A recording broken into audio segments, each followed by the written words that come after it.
उन पूरी घाटियों को अपनाने की कोशिश की, अपना बताने की कोशिश की। जैसे मान लो लद्दाख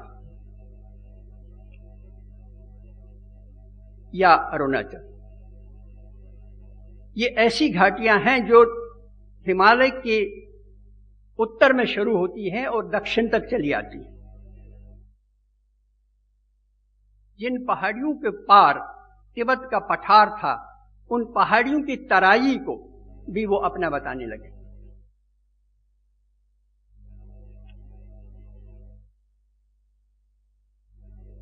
इसलिए यह विवाद भारत और चीन के बीच नया नहीं है, ये आजादी के बाद का भी नहीं है, ये 100 साल पुराना है। इस 100 साल पुराने विवाद को कैसे उससे निपटना चाहिए, ये हमने शुरू के दिनों में समझा नहीं। हम इस विश्वास में पड़े रहे कि अगर हम किसी का कोई बिगाड़ेंगे नहीं तो दूसरा भी हमारा कुछ नहीं बिगाड़ेगा। दुर्भाग्य से ऐसा विदेश नीति, खासकर सामरिक नीति में नहीं होता। सामरिक नीतियां विदेश नीति का ही एक रिफ्लेक्शन होता है और वो उसका एकमात्र कारक बिंदु राष्ट्रहित होता है। चीन का राष्ट्रहित इसमें था कि तिब्बत का पूरी तरह से चीनीकरण हो और भारत इस स्थिति में न रहे कि वो उस समीकरण को बिगाड़ सके। इसलिए चीन के लिए ये आवश्यक हो गया कि जब कमजोर स्थिति में उसने भारत को देखा तो उसने झेल लिया। 1962 की चीन के साथ जो हमारी लड़ाई थी, वो दरअसल भारत को जीतने की कोई लड़ाई नहीं थी। चीन भारत को जीतकर पराजित करने के लिए नहीं आया था। चीन भारत को ऐसा झटका, ऐसा आघात पहुंचाने के लिए उतर रहा था कि वो कई साल तक उबर न सके। और यही हुआ, क्योंकि हम फौजी तौर पर, सैनिक तौर पर बिल्कुल तैयार नहीं थे। दुर्भाग्य से इसमें ब्रिटिश डिप्लोमेसी के कारण हमने जो सरकार बनाई थी, जो आजादी हमने इनहेरिट प्राप्त की थी, वो कई मानों में अधूरी थी।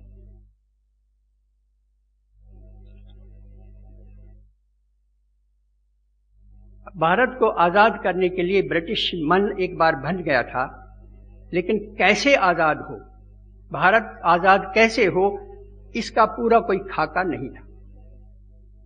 लॉर्ड माउंटबेटन से पहले जो यहां गवर्नर जनरल थे, ब्रिटिश गवर्नर जनरल थे, उनको भी यह मैंडेट था कि भारत की आजादी का एक प्रोग्राम बनाए। उसको ब्रेक डाउन पॉलिसी कहते हैं। उनका इरादा था, उनका कहना था कि अगर एक साथ भारत का विभाजन कर लिया गया तो दंगे बहुत ज्यादा होंगे, उत्तेजना बहुत ऊंचाई पर है, बहुत लोग मारे जाएंगे। इसलिए वो चाहते थे धीरे धीरे करना, किश्तों में करना, और इसे डेफर्ड, बहुत लंबे दौर तक, साल 1.5 साल तक वो धीरे धीरे वो उसे करना चाहते थे। और उनका वक्त था 1948। 1948 में भारत को आजाद करने का उनका प्रोग्राम था। अब ये बहस अभी तक रिजॉल्व नहीं हुई थी कि उनको मालूम था कि नहीं मालूम था। शायद मालूम था कि मोहम्मद अली जिन्ना एक टर्मिनल डिजीज से बीमार है और वो ज्यादा दिन नहीं रहेंगे। ये बात बाद में सच साबित हुई और शायद वो इसीलिए इसे लॉन्ग डिले करना चाहते थे, लेकिन ब्रिटिश गवर्नमेंट को ये मंजूर नहीं था।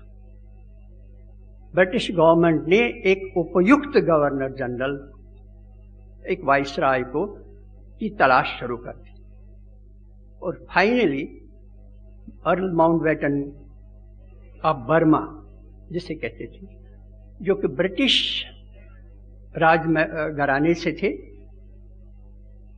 और दूसरी विश्व युद्ध में British naval commander in chief थे। अर्ल माउंटबेटन इसीलिए शायद कहा जाता है क्योंकि बर्मा उनका हेडक्वार्टर था और जापानीज हमले जो हो रहे थे उनको रोकने के लिए उनका मुख्य उद्देश्य था। उनको चुना गया, उन्हें ब्रीफ किया गया कि आजादी का उन्हें नक्शा बनाना, आजाद भारत को आजाद करना है। कब करना है ये उन पर छोड़ा गया। उन्होंने 15 अगस्त चुन लिया आर्बिट्रेरीली। माउंटबेटन 15 अगस्त की तारीख हिंदुस्तान आने से पहले ही चुन चुके थे। उसके दो कारण थे। एक कारण यह था कि वो भारतीय नेताओं को वक्त नहीं देना चाहते थे, तेजी से सब चलाना चाहते थे और उन्हें सोचने का वक्त नहीं देना चाहते थे, स्ट्रेटेजी बनाने का वक्त नहीं देना चाहते थे। और दूसरा बड़ा कारण था 15 अगस्त को ब्रिटिश सेना के सामने जापानीज नेवी ने सरेंडर किया था। इसको वो विक्ट्री डे मानते थे, ब्रिटिश इसको विक्ट्री डे मानते थे और विक्ट्री डे पर वो मैग्नोनिमसली हिंदुस्तान को आजाद करना चाहते थे। हिंदुस्तानियों का इसमें कोई ये नहीं था, बल्कि जब यहां से लोग उनके पास गए कि ये तिथि शुभ नहीं है, नक्षत्रों के हिसाब से अनुकूल नहीं है, तो वो माने नहीं। तो इसलिए भारतीयों को एक वाया मीडिया निकालकर उसे आधी रात को करना था, जिस वक्त वो नक्षत्र हट जाते थे, शुभ नक्षत्र आते थे, इसलिए वो आधी रात को हमारी आजादी हुई। मुख्य बात यह है कि माउंटबेटन को एक क्लियर मैंडेट था कि जम्मू कश्मीर पाकिस्तान को जाना चाहिए और भारत का गवर्नर जनरल बनना उनके लिए सौभाग्य की बात थी। उन्हें यूनानिमसली कांग्रेस पार्टी ने गवर्नर जनरल बनने के लिए आमंत्रित किया था, अनुरोध किया था।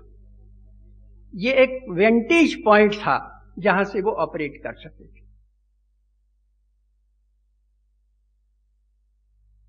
महाराजा को परसुएड करना, किसी भी हेड ऑफ द भारत के हेड ऑफ द स्टेट के लिए ये सरप्राइजिंग बात है कि वो किसी रियासत में जाए और जाकर वहां के महाराजा को करे कि आप हमसे अलग होना चाहते हैं तो अलग हो जाइए।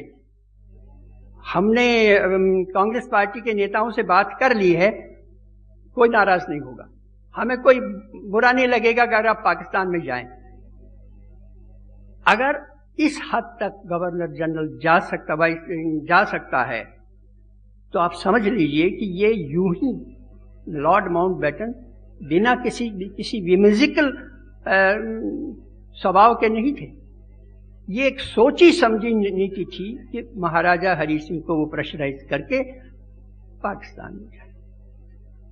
सेकेंडली, जब जम्मू कश्मीर पर कबाइल पाकिस्तान को लगा कि महाराजा ने मन बना लिया है भारत के साथ आने के लिए, तो उन्होंने आक्रमण करवाया। कबाइली जिरगा जिस वक्त अबटाबाद में मिल रहे थे, अबटाबाद वही जगह है जहां ओसामा बिन लादेन छिपा हुआ था। दरअसल पुराने समय से लश्करों के मिलन स्थल ये रहा है और वहां जब मिल रहे थे उस वक्त नॉर्थ ईस्ट फ्रंटियर का गवर्नर ब्रिटिश ऑफिसर था, ब्रिटिश फौजी अफसर था, जो माउंटबेटन का असिस्टेंट रह चुका था। और पाकिस्तान के फौज का कमांडर इन चीफ भी वही था जो इंडियन कमांडर इन चीफ के तहत काम करता था। ये संभव नहीं है कि वो वहां तैयारी हो रही थी, कबायलियों की तैयारी हो रही थी और माउंटबेटन को मालूम ना हो। माउंटबेटन को ये मालूम था, केवल उसने भारत सरकार को, प्राइम मिनिस्टर नेहरू को नहीं बताया।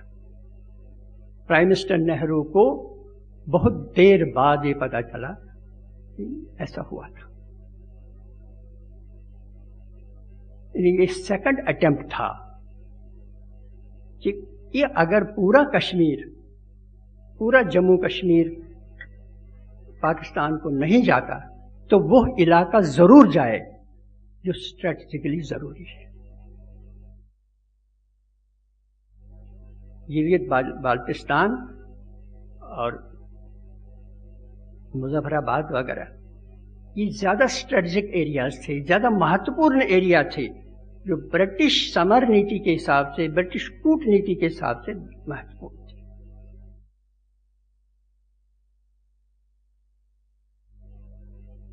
ये पूरी तरह से इसके कोई दस्तावेज उपलब्ध नहीं है कि क्या सीज फायर लंदन से डायरेक्ट ऑर्डर पर दिया गया था कि नहीं।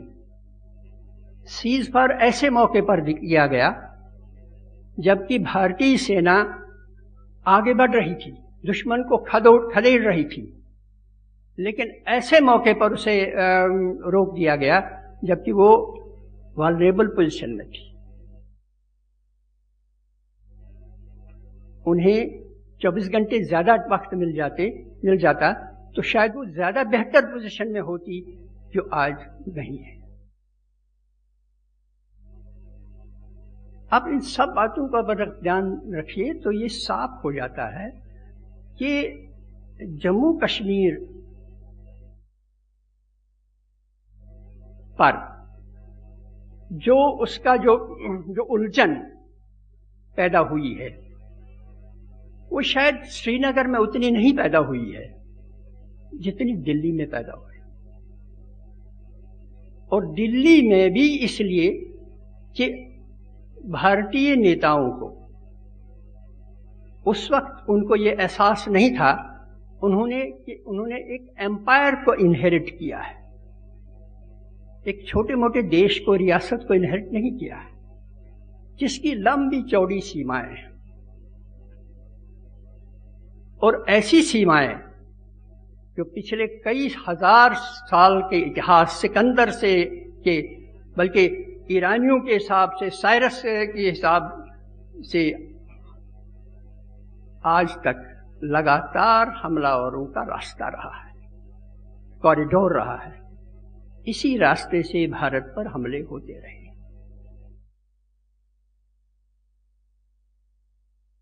और ये हमले हर 50 या 60 साल में होते रहे, क्योंकि अफगानिस्तान की तराइयों में आर्थिक स्थिति ऐसी रही है, हजारों सालों से ऐसी ही रही है कि टेरेन ऐसा है कि अनाज बहुत नहीं उगता, प्रॉस्पेरिटी नहीं है। इसलिए जैसे प्राचीन भारत में ये बहुत सारी जातियों को आयुध जीवी कहा जाता था। आयुध मीन्स हथियार, जो हथियार से जिंदा रहते हैं, तो वो हथियार से जिंदा रहने की आदत बहुत, हुकूमतें भी थी तो बहुत छोटी छोटी, कुछ सैकड़ा किलोमीटर में एक राज्य, ऐसे राज्य वहां होते थे जो चिरस्थायी भी नहीं होते थे। आज हैं तो 10 साल बाद नहीं थे, 15 साल बाद नहीं थे। ऐसे कम्युनिटीज में जो जिरगा प्रथा है, जिरगा मतलब एक कबीले का एक पार्लियामेंट जैसा बनता है, बनाई जाती है, उनकी एक असेंबली होती है, उसमें वो तय करते हैं कि आगे हमें क्या करना है। तो इन जिरगों की का कभी महाजिरगा महापंचायत की तरह एक जिरगा बनता है था, वो तय करते थे कि अब हमें आगे का रास्ता क्या तय करना है। उसमें पीरियाडिक हमले तो अक्सर होते थे, जैसे ये गिलगित बाल्टिस्तान और इन सब के आसपास की जितनी भी रियासतें हैं वहां तो हमले लगातार होते थे। अफगानिस्तान से लगातार हमले होते थे और लूट मार के अलावा, सोने के अलावा जो भी सामान ले जाते थे, उसके अलावा बच्चों को और औरतों को भी बसरा के बाजार में, बगदाद और बसरा के बाजार में बेचने के लिए भेजा जाता था। ये तो होता था, लेकिन बड़े दिल्ली जैसे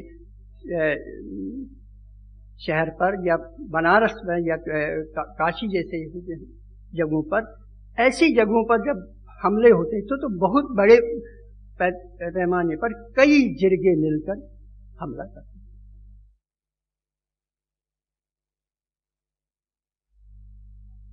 ये एहसास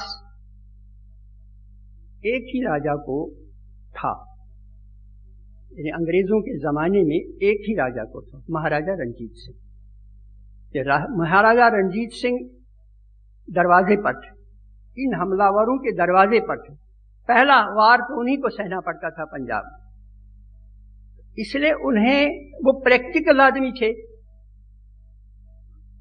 और उन्हें ये मालूम था कि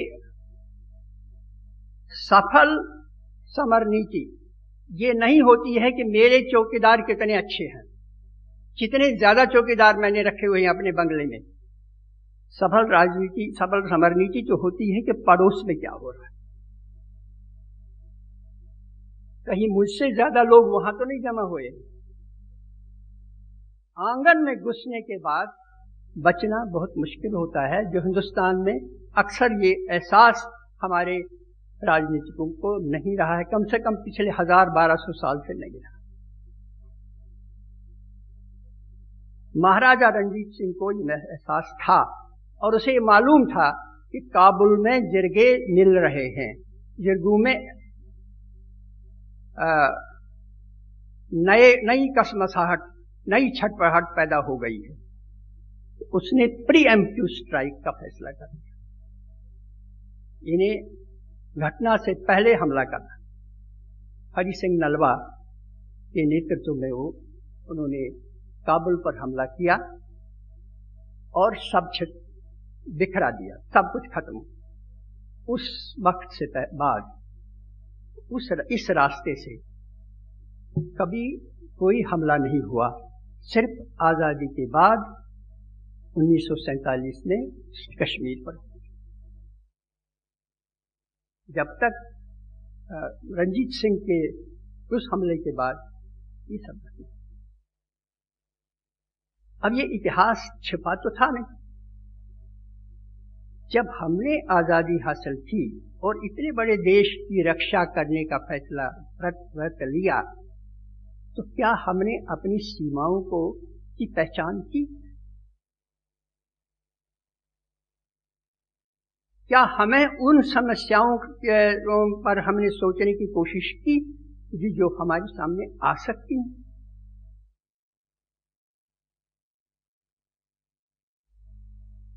ऐसा नहीं। इसलिए अक्सर ये सच है कि it was only a transfer of power. We certainly didn't get an independence because we actually didn't behave as independent country.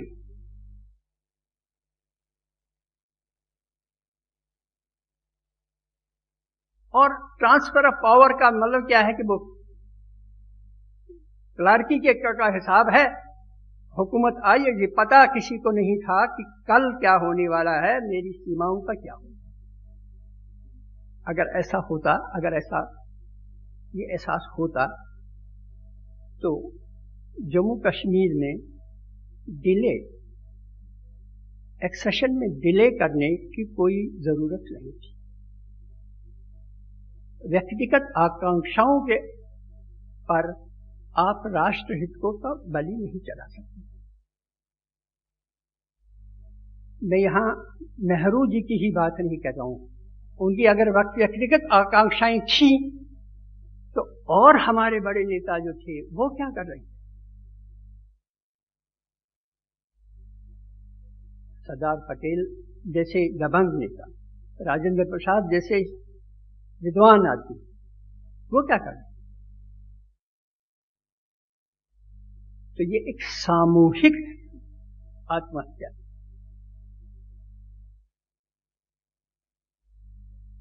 जिसका भुगतान, जिसको हम पिछले 66 साल से भोग रहे हैं और आगे होंगे।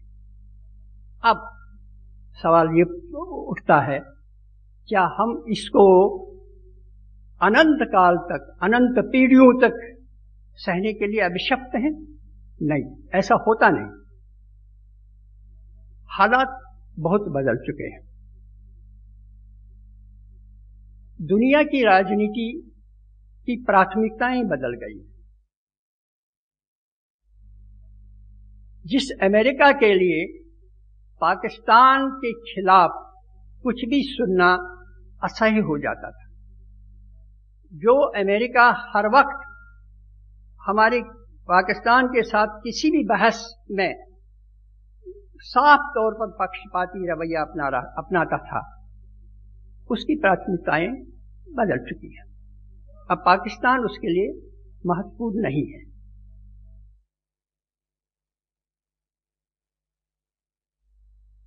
जापान, जो आज तक दूसरे विश्व युद्ध के बाद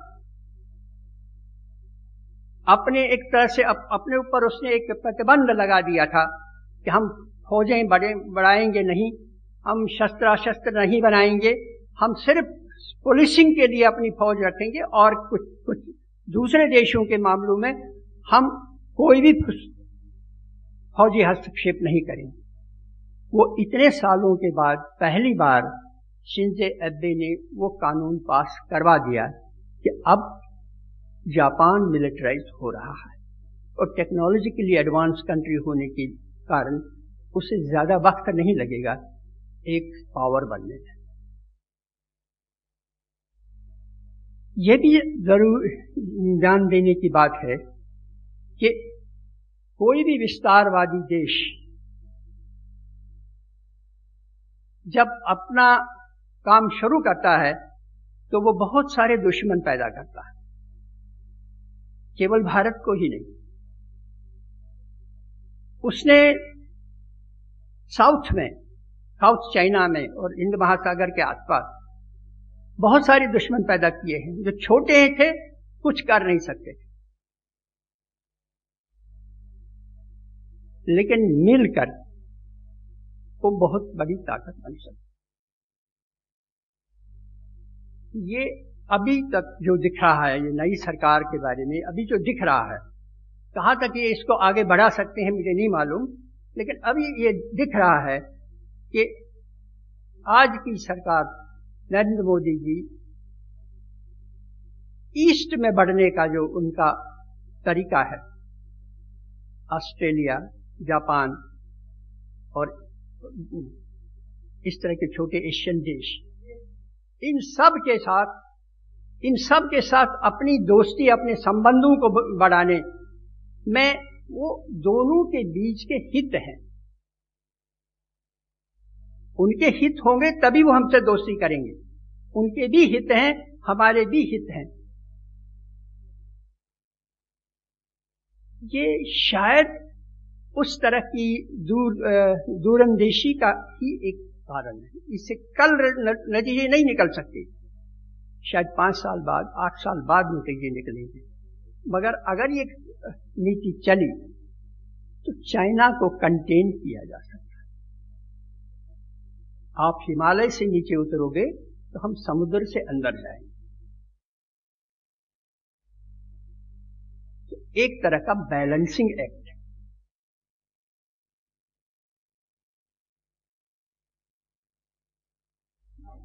जब हम जम्मू कश्मीर के बारे में बात करते हैं तो हमें ये विश्व फलक, विश्व का ये कैनवास याद रखना चाहिए।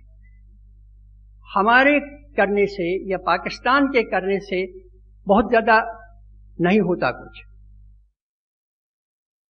पाकिस्तान उतना ही उग्र है भारत के खिलाफ जितना वो 5 साल पहले था, लेकिन 5 साल पहले उसके पीठ थपथपाने वाले बहुत ज्यादा लोग ताकतवर देश में, आज नहीं। इवन चीन को अपना सबसे बड़ा हमदर्द जुल्फिकार अली भुट्टो ने मानना शुरू किया था।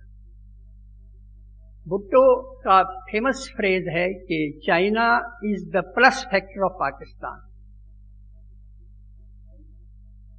But that plus factor may not be as much plus as it used to be, क्योंकि उस वक्त अमेरिका भी उनका एक प्लस फैक्टर था,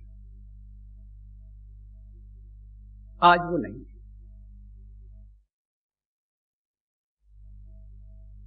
जम्मू कश्मीर के आंतरिक मामला कि वहां की स्थानीय शांति, वहां की डेमोक्रेटिक निजाम, ये भी बहुत इंपॉर्टेंट, बहुत जरूरी चीज है। चुनाव जीतना या चुनाव में बहुत बड़ी संख्या में लोगों का आना एक शुभ लक्षण है, लेकिन सबसे बड़ा लक्षण, सबसे बड़ा अचीवमेंट तब होगा जब हम जम्मू कश्मीर में एक सुशासन देंगे। जम्मू कश्मीर में 1947 से ही आज तक एक फ्यूडल शासन रहा है, एक जागीरदाराना शासन रहा है, और ये इस जागीर का उद्देश्य अच्छा शासन देना नहीं है। हुकूमत क्या होती है? हुकूमत ऐसी शक्तियां पैदा करती है कि हमारा आर्थिक विकास हो। आर्थिक विकास माने हमारी कृषि बढ़े, आर्थिक विकास मतलब हमारे जो संसाधन है उनका दोहन हो, ढंग से दोहन हो, औद्योगिकरण हो। लेकिन 47 के बाद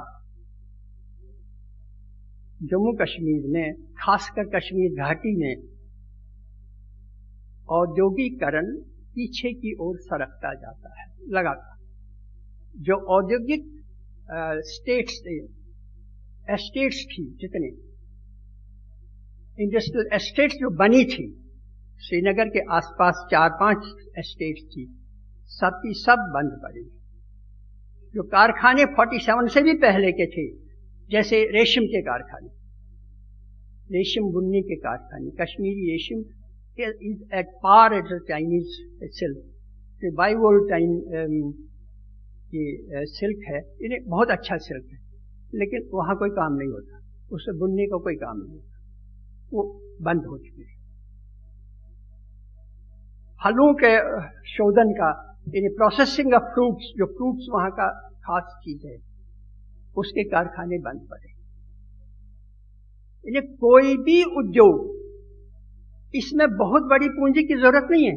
इन्हें ऐसा नहीं है कि कश्मीर के व्यापारियों के पास इतना पैसा नहीं है कि वो छोटे मोटे कारखाने चलाते हैं, ऐसा नहीं। लेकिन उन्हें भी मालूम है ये कारखाने चलाने में कोई ज्यादा फायदा नहीं है, जिस तरह का निजाम चल रहा है उसमें पैसा दूसरे तरीकों से आता है। तीसरी, वहां मजदूर आपको नहीं मिलेंगे, मजदूर भी नहीं मिलेंगे, वो भी आपको बिहार से या कहीं और से मंगवाने पड़ेंगे। उद्योगों से पैसा नहीं मिलता, उद्योगों से जॉब नहीं मिलते। सरकार को जॉब देने की एक सीमा है। आज भी जम्मू कश्मीर में जितने जॉब सरकारी हैं उनकी जरूरत नहीं है, वो ओवर हो चुके हैं। नए जॉब खुल नहीं सकते। स्कूल खुले हैं, पढ़ाई का परसेंटेज बहुत ऊंचा है, यानी शायद दिल्ली में जितना परसेंटेज हायर परसेंटेज है पढ़ाई का, उतना ही कश्मीर में भी। श्रीनगर में औरतों की पढ़ाई का जितना जो परसेंटेज है वो शायद दिल्ली में भी। लेकिन क्या करेंगे वो, कहां जाएंगे?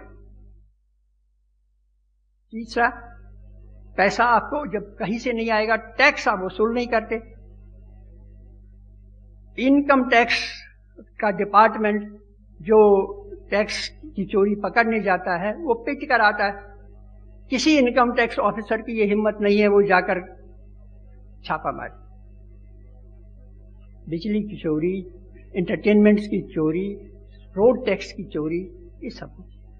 अब अगर पैसा कहीं और दिल्ली से आ रहा है, आपका काम सिर्फ बांटना है, तो हुकूमत क्या कर रही?